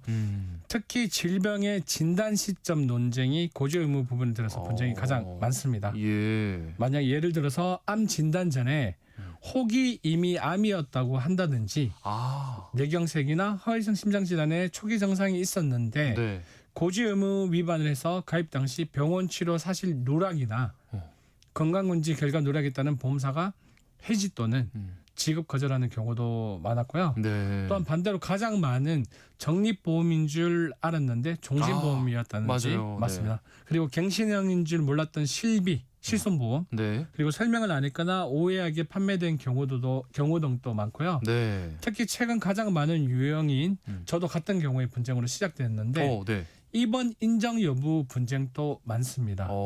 네. 또 보험사마다 다르지만 특정 시술을 수술이 아니다라고 주장하는 경우도 많은데요. 예. 신의료 기술 시술이라든지 카테터나 고주파를 활용한 시술, 그리고 내시경 용종 절제 등도 있고요. 예. 보험료 통지 미흡에 따른 미납 기간 중 사고 발생 시 지급 여부 논쟁 여부도 많습니다. 네. 개인적으로 이런 분쟁의 원인으로 일단 약관이 너무 어렵고요. 맞아요. 네, 진짜 어렵습니다. 네. 그리고 복잡하고 네. 일반 소비자가 다 이해하기도 어렵습니다. 그렇죠. 그리고 또 설계사분들이 설명을 단순화하거나 생략하는 경우도 많고요. 무엇보다도 가입할 때보다 보험사가 지급할 때 매우 보수적으로 심사한다고 저는 개인적으로 생각합니다. 네, 네. 앞서 이 보험금 청구 관련된 서 원장님 경험을 살짝 언급하셨는데 뭐 어떤 문제가 있었던 건가요? 어머님 입원비 청구 문제였는데요. 예. 실제로 어머님 살아 계실 때 한 달 전에 한번 분쟁을 해서 네. 보상팀과 조금 심하게 다투고 지급을 받았었고요. 예. 그리고 나서 어머님 지금 돌아가시고 나서 나머지 부분을 다시 또 신청을 했는데 네. 지급팀이 또 바뀌어서 지급 거치에 대해서 어제 저랑 또 통화를 하면서 네. 결국은 다 받는 게 되었는데 네, 네. 솔직히 이런 상황에서 좀 감정이 많이 상하더라고요. 그렇죠. 그래서 어머니 같은 경우에는 입원 중간에 코로나 치료 기간이 한 5일 정도 있었습니다. 예. 그래서 이걸로 시작을 해서 암 입원 시 직접적인 치료에만 암 입원비가 지급된다는 거였고요. 네. 이를 약간의 명시되어 있다는 내용으로 지급이 안 된다는 거였습니다. 네, 네. 그래서 저는 보험 정서에 암에 걸리고 나서 입원했을 때 입원비가 지급된다고 나와 있는데 네. 왜 문제냐라는 걸 그렇죠, 그렇죠. 이야기를 드렸고요. 네. 실제 요즘 저 같은 분쟁이 가장 많이 되는 항목이라서 한번 제 사례를 통해서 암에 대한 보험 적용에 대한 이야기를 먼저 해보겠습니다. 예. 일단 분쟁이 되었던 요즘 특약 중에 하나인 직접적인 암 입원비라는 특약이 있는데요. 네. 이걸 꼼꼼히 하나하나 설명해 주지 않으면 착각하기 쉬운 특약입니다. 네. 이 특약의 태생 자체가 최근 보험사들이 보장 범위를 줄이기 위해 만든 개념이라고 생각하시면 되고요. 네. 말 그대로 암 치료의 목적을 직접적으로 입원한 경우에만 보장됩니다. 이게 약간 애매한데요. 네네네. 무슨 이야기냐면 네. 일반적인 암 입원비는 암 진단을 받고 나서 입원하면 지급되는 보장입니다. 말 네. 그대로. 네. 그런데 어떤 이유로 입원했는지까지는 구체적으로 보지 않는데요. 예를 들어서 네. 암으로 만약에 면역력이 약해져서 네. 뭐 폐렴이 와서 입원했다면 이런 경우에도 암으로 인한 입원으로 인정되는 경우가 많았고요. 그러니까 즉 암으로 인해 발생한 입원 전반을 넓게 인정한다고 생각하시면 되고요. 그러니까 암 진단 이후에 입원이기만 하면은 다 해당이 되는 맞습니다. 거네요. 네네. 정확한 말씀인데요. 예. 근데 직접적인 암 입원비 특약은 네. 수술이라든지 항암 치료라든지 직접적인 암 치료 목적의 입원비만 지급되고요. 암과 간접적으로 관련된 합병증이나 네. 질병 부작용으로 인한 입원, 그러니까 즉 항암 부작용으로 인한 뭐 예를 들어서 위염이나 네네. 장염으로 입원했을 경우에는 보장에서 제외될 수 있어서 지급될 가능성이 있습니다. 애매하네요. 네. 그래서 정리를 하자면 암 입원비는 암으로 인해 입원하면 거의 다 지급되는 넓은 보장의 특약이고요. 네. 직접적인 암 입원비는 좁은 보장의 특약으로 암 치료 행위 때문에 입원한 경우에만 지급된다 생각하시면 됩니다. 네. 그런데 저 같은 경우에는 암 입원비 특약이 직접적인 암 치료 특약이라서 약관상에는 직접적인 암 치료 시 지급이라고 기재되어 있었지만 네.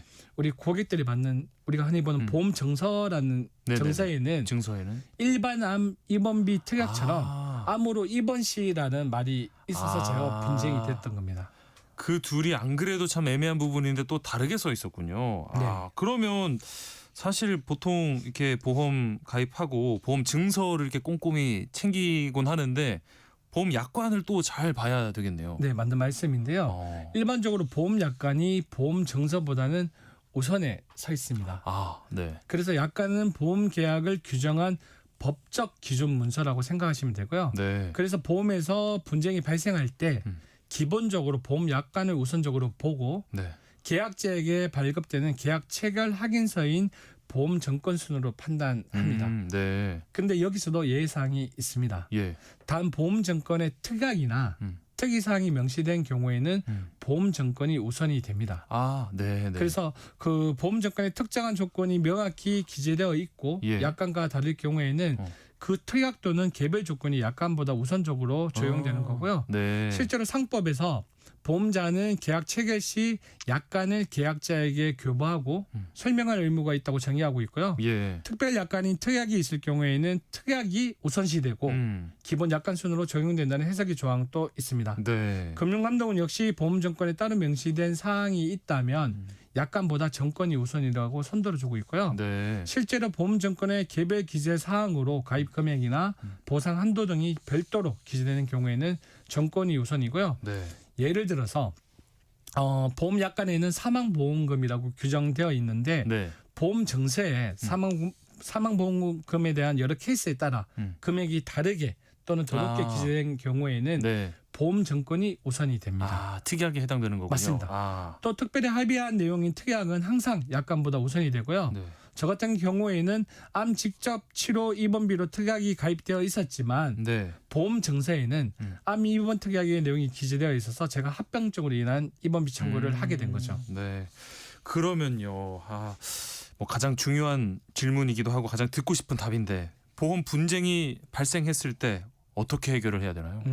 실제로 보험 분쟁 시 갑자기 처한 상황이잖아요. 네. 그래서 막 사람들이 여기저기 막 물어보기도 하는데 네. 가장 깔끔하게 확실하게 보험사에 이의 신청을 통한 민원 제기부터 우선하는 걸 추천드립니다. 네. 보험사 고객센터에 전화해서 이의 제기를 하고요. 네. 이메일이나 팩스 등을 통해서 민원 접수를 하고 여기서 가장 중요한 건 네. 반드시 지급 거절 사유에 대한 약관 그리고 의학적 근거에 따른 답변을 요구하셔야 되는데 네. 원만하게 사전 합의가 되지 않았을 시에는 이는 향후 분쟁 시 가장 중요한 증거가 되기 때문입니다. 네. 또 다른 방법으로는 생명보험협회나 손해보험협회의 분쟁 조정실을 통해서 민원 제기를 할 수 있는데요. 네. 조기 해결을 원한다면 이용할 수 있는 가장 적합한 절차라고 생각이 되고요. 네. 또 하나의 팁으로는 보험사와 원만한 합의가 되지 않았을 때는 금융감독원에 분쟁 조정 신청을 하시면 되는데요. 금융감독원. 네. 실제로 보험금 지급 여부를 뒤집는 경우가 많았고요. 보험사 또한 분쟁 조정 결과를 거의 다 수용하는 편입니다. 네. 보험증권, 약관, 진료 기록을 포함한 병원 진단서 그리고 보험사 지급 거절 통지서 그리고 본인 의견서 등의 서류가 필요한데요. 이래도 해결이 안 되면 뭐 최악의 상황은 민사소송까지 가는 경우도 있습니다. 일단 뭐 어떻게 해야 되는지 방법은 알겠지만 이게 참 쉽지 않은 싸움이 될 것 같은데 뭐 소비자가 이용자가 이길 수 있는 방법이 뭘까요? 네. 일단은 먼저 그 전에 대답을 하기 전에 그 지금 말씀해 드리는 거는 어떠한 보험금을 청구해서 내가 더 많은 부당 이익을 받는다는 것보다는 그건 아니죠. 네. 소비자가 손해를 보지 않는 선에서 제가 하는 네. 상식을 먼저 말씀을 드리겠습니다. 예. 가장 중요한 것 중에 하나가 보험사와 통화 시 지급 거절 사유를 약관 조항과 함께 서면으로 전달해 달라고 하는 건데요. 네. 만약에 상대방 즉 보험사에서 전화로 지금 좀 어렵다고 해도 서면 요구를 하시고요. 예. 저 같은 경우에는 지금부터 녹취한다고 이야기하고 서면 요구를 하는데 보험사 태도가 그 순간 바뀌는 경우도 있었습니다. 참고로 문서 발행 후 보험사는 법적 책임을 지기 때문에 그런데요. 실제 사례를 통해서 보면 보험사는 병원 기록보다 보험사 자체 자문의사 의견을 내세울 때가 많아서 전문의 송연서가 있으면 거의 소비자가 이긴다고 보시면 되고요. 또 보험 약관의 문구가 조금이라도 애매모호하면 계약자에게 유리하게 해석돼서 계약자가 이깁니다. 그렇군요. 또 제 사례에서 제가 주장한 부분인데요. 암 직접 치료 입원비라고 해도 병명에는 뭐 예를 들어서 부상병도 있고 주상병도 있잖아요. 여기서 보험사는 병명 코드를 중심으로 봅니다. 그래서 부수적 치료인 부상병의 다른 합병증 코드가 있어도 실제 치료 목적이 주상병에 암 코드를 부여받았기 때문에 이렇게 분쟁을 하면 결국은 소비자가 이길 수 있습니다. 그래서 의사소견서가 진짜 중요하고요. 할 수 있다면 병원 의사의 도움을 요청해서 현상에 대한 의료 기록지를 받는 것도 좋습니다. 참고로 금감원까지 민원이 갔을 때 금감원의 소비자 보호가 기본 방향이기에 보험 분쟁은 무조건 소비자가 유리합니다. 그러니까 이 과정이 참 힘들고 좀 길어질 수 있긴 하지만 어쨌든 어느 정도 계약자에게 좀 유리하게 이게 돼 있나 보네요. 네, 맞습니다. 그리고 보험료 관련된 민원 가운데 이 종신보험 민원이 많다고 또 하셨는데 어떤 내용들이 많나요? 실제로 보험료 미납으로 실효된 계약을 다시 부활시키고 몇 달 후에 사망한 사례를 이야기를 하자면요. 보험사에서 뭐 돈을 안 내서 계약이 잠깐 실효가 되었다가 다시 부활 심사 당시에 고지 의무 위반을 이유로 지급 거절을 했었는데요.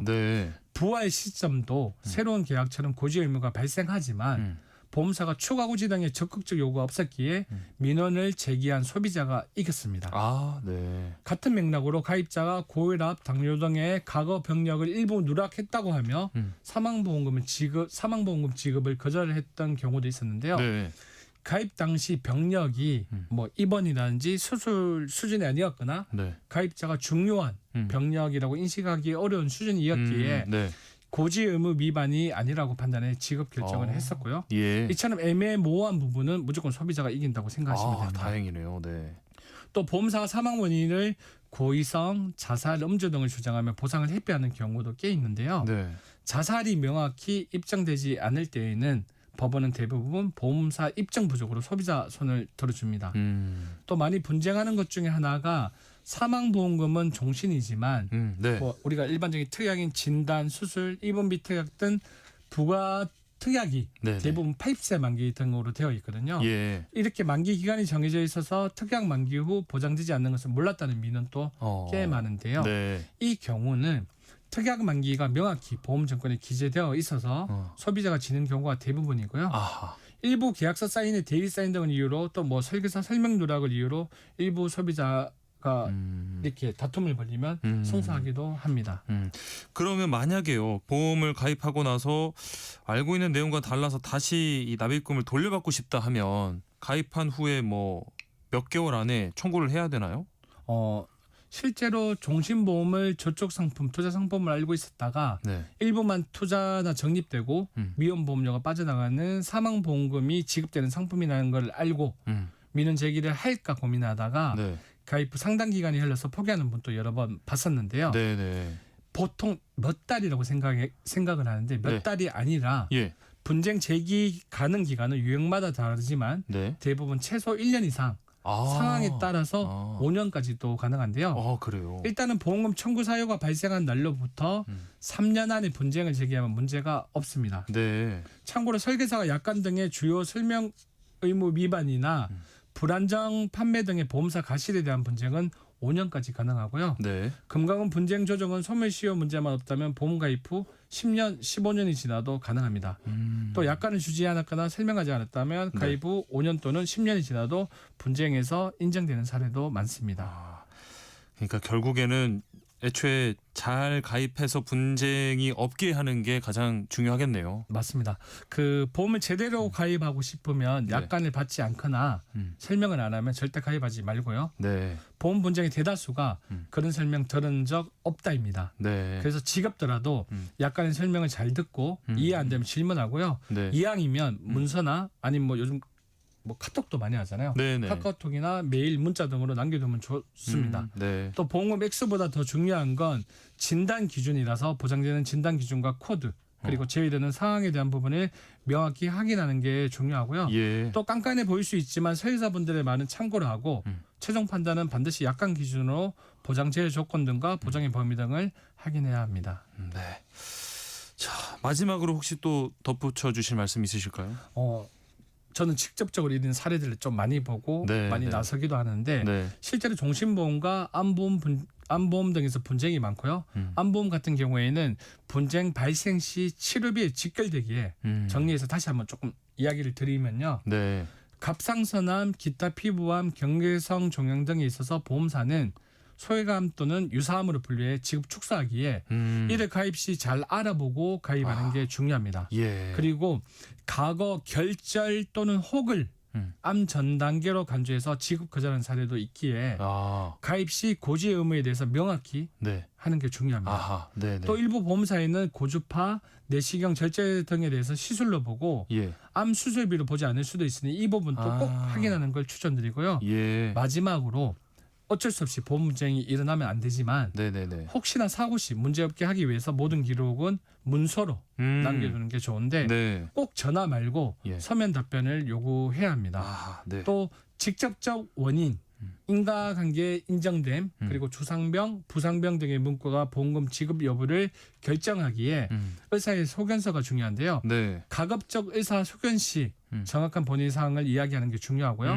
이런 기준을 충족 시 보험 분쟁 시 보험사가 이기기 어려울 겁니다.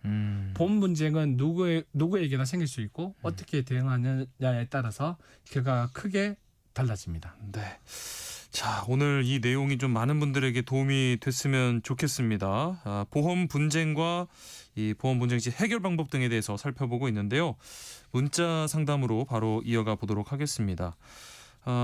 5279님, 보험금을 청구했는데 약관 해석이 다르다는 이유로 지급이 거절됐습니다. 이런 경우에도 다시 다툴 수 있나요? 하셨어요. 일단은 보험 약관이 보험사가 만든 문서잖아요.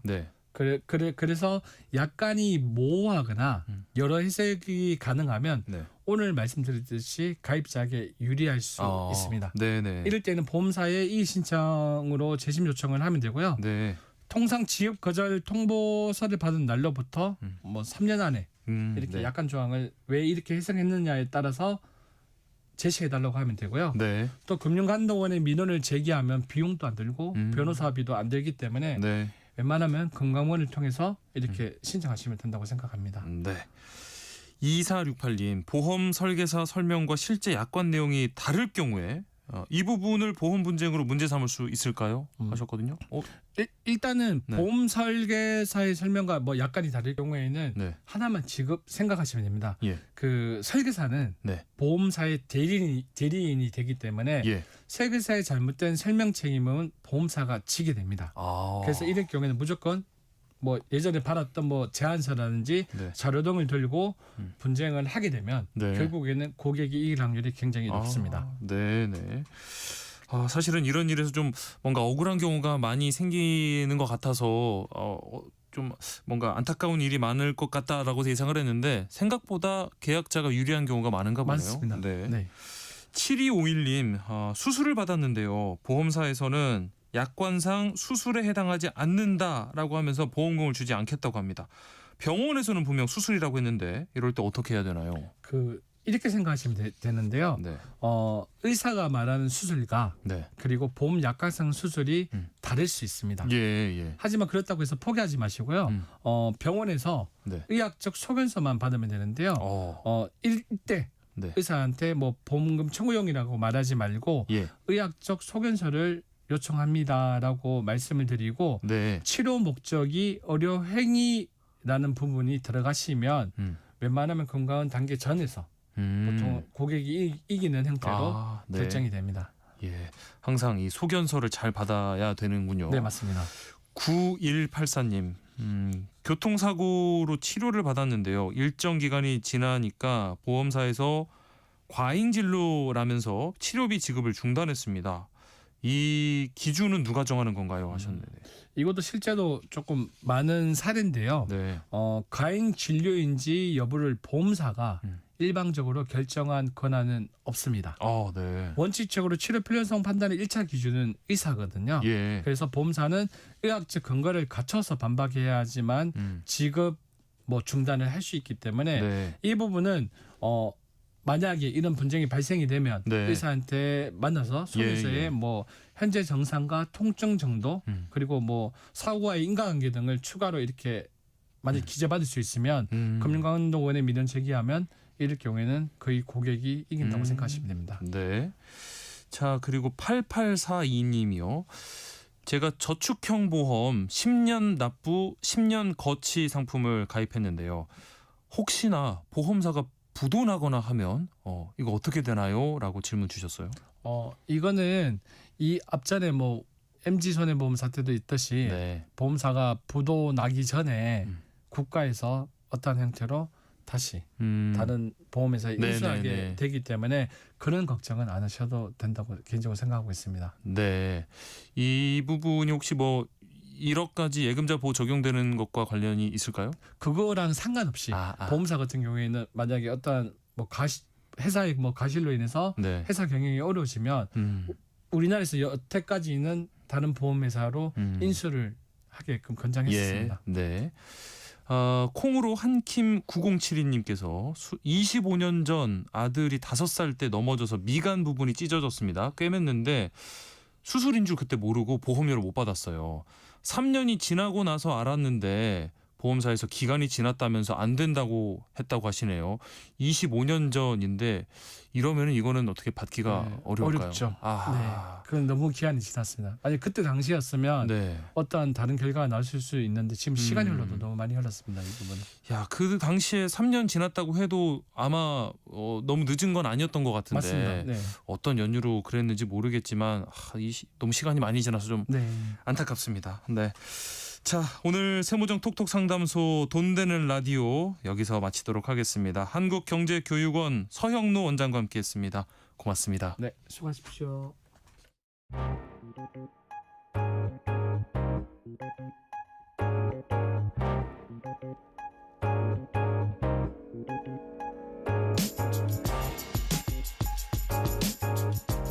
과학의 시선으로 우리 일상을 돌아보는 한낮의 과학실 코너입니다. 동아 SNC 이충환 편집위원과 함께합니다. 안녕하십니까? 네, 안녕하세요.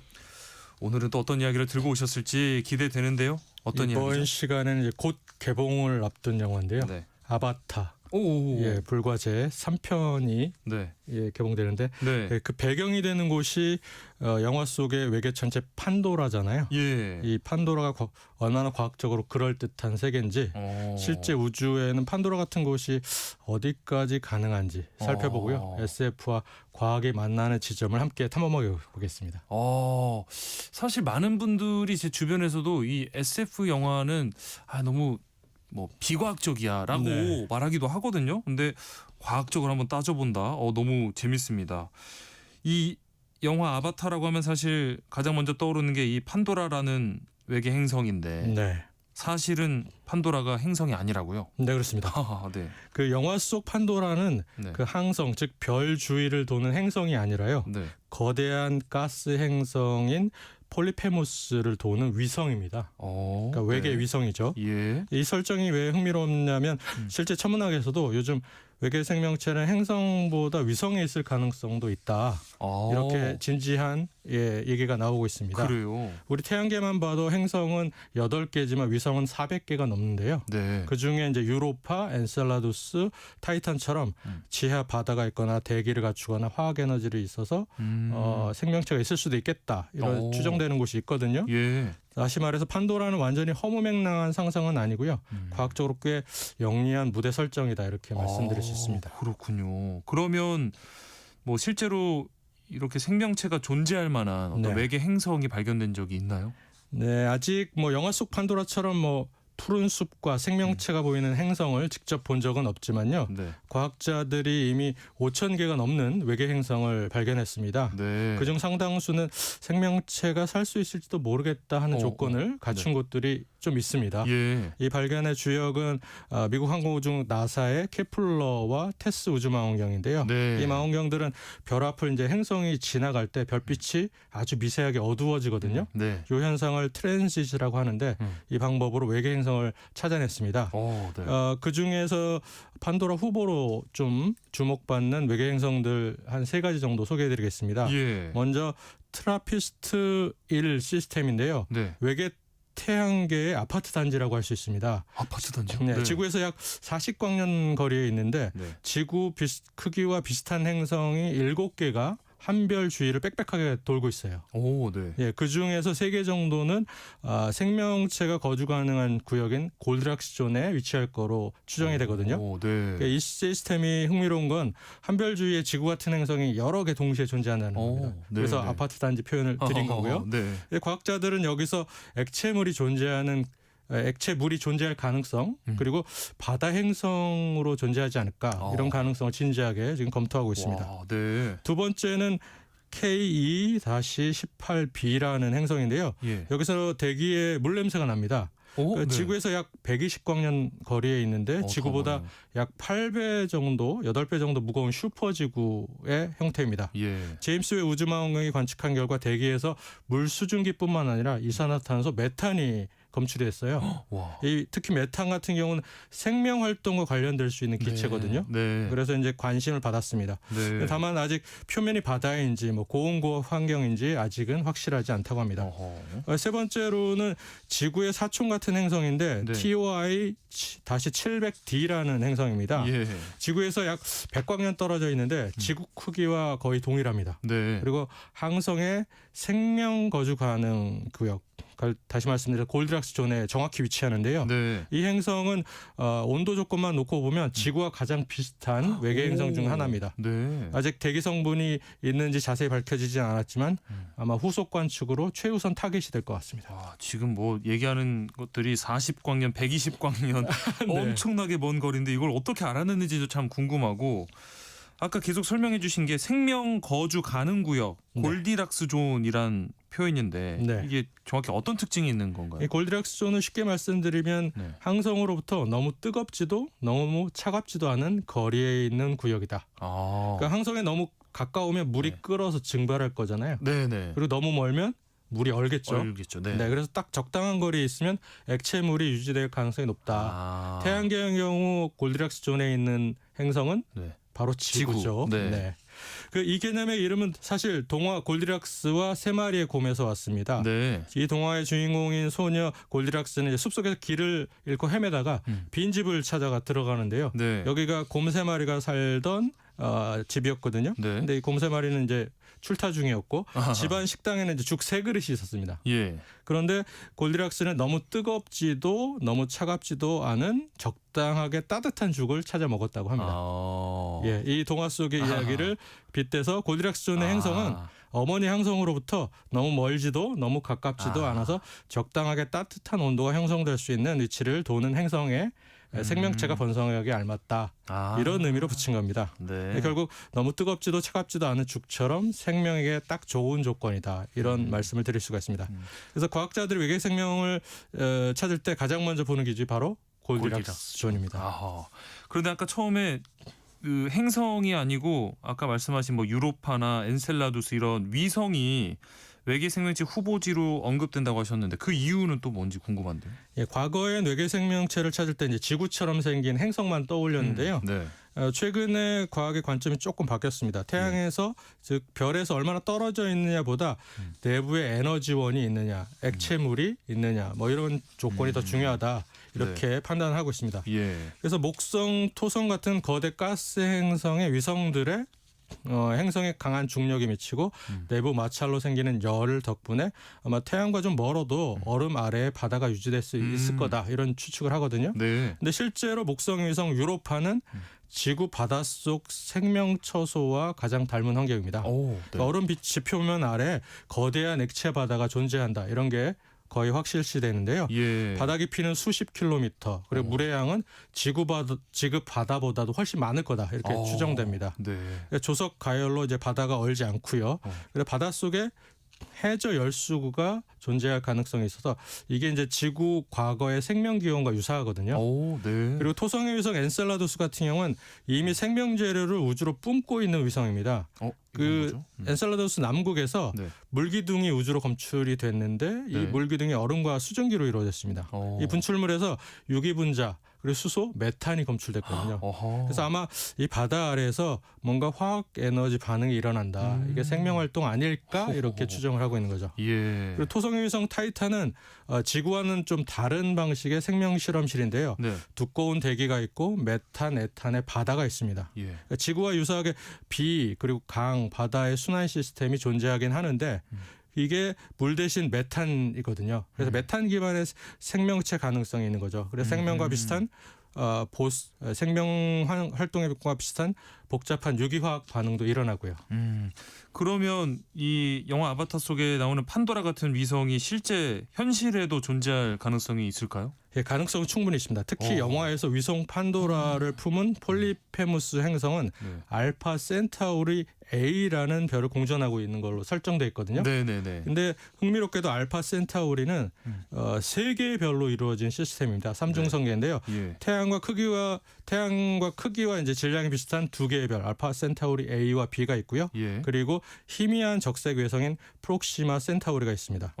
프록시마 센타우리 같은 경우는 지구에서 4.24 광년으로 태양을 제외하고는 굉장히 지구에서 가장 가까운 별이고 그 동반별인 알파 센타우리 A와 B는 4.37 광년에서 조금 떨어져 있습니다. 이 중 판도라는 알파 센타우리 A 주변에 있다 이런 설정입니다. 근데 최근 영화의 상상력에 날개를 달아주는 알파 센타우리 A 관측 결과가 나왔는데요. 미국 항공우주 과학자들이 주축이 된 국제 공동연구진이 제임스 웹 우주망원경으로 알파 센타우리 A를 관측을 했거든요. 근데 그 주변을 공전하는 거대 가스 행성 후보 천체를 발견한 겁니다. 그러니까 폴리페무스가 있을 수 있다는 거죠. 그래서 관측 결과 이 천체는 태양 지구 약 2배에 해당하는 거리에서 알파 센타우리 A를 1.5에서 2.5년 주기로 타원형 궤도를 돌고 있고 질량은 아마 토성과 비슷할 거다. 이렇게 추정을 하고 있습니다. 그래서 아직 뭐 최종 확인 단계이긴 하지만 만약 이 행성이 확정된다면 그 주변에 판도라 같은 위성이 존재할 수도 있을 겁니다. 이 영화를 만들 때 그러니까 엄청나게 연구를 많이 하고 진짜 잘 만든 영화라는 게 다시 한번 실감이 나고요. 그런데 이런 외계 위성을 찾는 게 굉장히 어렵다고 하던데. 예, 위성은 너무 작기 때문인데요. 외계 행성도 별 앞을 지나가면 이제 별빛을 가리는 트랜짓 방식으로 발견하지만 위성은 그보다 훨씬 미세한 흔적이 남거든요. 그래서 과학자들은 요즘 행성 궤도의 미세한 흔들림을 장기간 추적하는 방식인 측성학으로 이제 외계 위성을 찾으려고 합니다. 문제는 이제 5년 이상 정도 걸리고 거의 전용 망원경 수준의 관측이 필요하다는 점입니다. 그리고 이번 영화에서 영화에 보면은 다양한 생명체들이 나오는데 거대한 해파리 형태 비행 생명체가 나오는 것 같더라고요. 네, 그렇습니다. 이거 뭔가요? 메두소이드라는 비행 생명체가 나오는데요. 영화 속 설정에 따르면 메두소이드는 길이가 약 152m의 지구의 해파리를 닮은 공중부유 생명체입니다. 판도라의 하늘을 바람을 타고 떠다니며 이동하는데요. 지능 있는 종족인 바람상인들이 이 생명체에 거대한 곤돌라를 매달아서 생활한다고 하네요. 공중부유 생명체라는 게 과학적으로 실제 말이 되는 건가요, 이게? 놀랍게도 이 설정이 그냥 SF적 허풍만은 아닌데요. 사실 이런 상상 칼 세이건이 이미 1980년대에 제시를 했습니다. 코스모스라는 유명한 책에서 목성 대기 상층에 살 수 있는 가상 생명체를 소개를 하거든요.